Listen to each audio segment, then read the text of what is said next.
Avoir un rendez-vous avec Cyril Genard, c'est toujours impressionnant. Il y a certes le palmarès incroyable du judoka, mais avoir en face de soi cet homme déterminé, puissant et fin à la fois est un moment rare, toujours.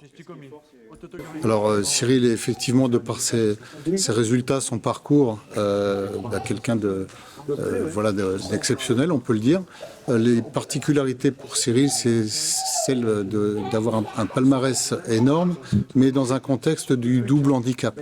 Le double handicap, les personnes n'arrivent réellement à se représenter la difficulté que ça représente d'être simultanément malentendant et aveugle aujourd'hui. Une flamme pour sortir de l'ombre, écrit avec le journaliste Kevin Cao par Cyril Genard, va révéler bien des choses sur l'homme, sans perdre le parcours sportif, repère quotidien pour le judoka. L'idée elle est venue en novembre 2022, tout simplement lorsqu'il gagne au championnat du monde à Bakou. C'est une surprise, c'est une énorme surprise ce jour-là. Personne ne pensait qu'il gagnerait. En fait, tout ça, il venait de se faire opérer des ligaments croisés quelques mois plus tôt. Donc c'est incroyable et c'est à la hauteur de ce personnage, c'est à la hauteur de sa vie.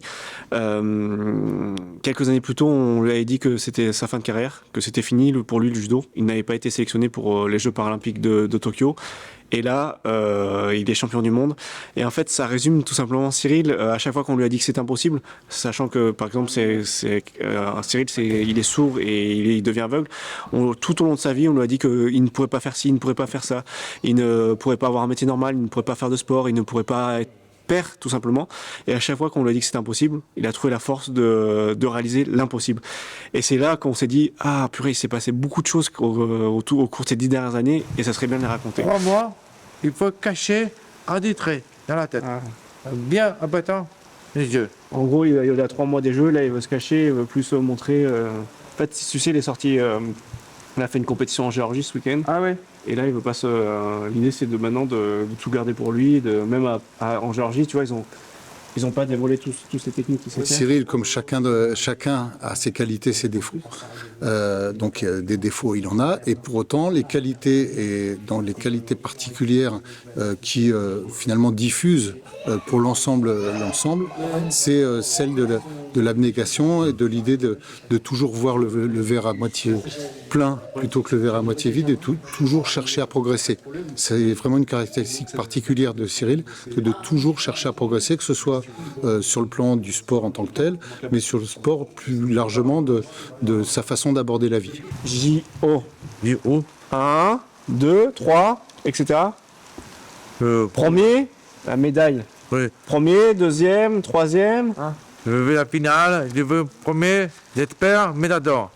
Les superlatifs sont manquants quand on parle de Cyril. Pourtant, la langue française est riche de nombreux mots. Mais Cyril, vous pouvez lui mettre plein d'adjectifs amélioratifs. Moi, ce que je retiens avec lui, c'est tout simplement que c'est un champion d'exception.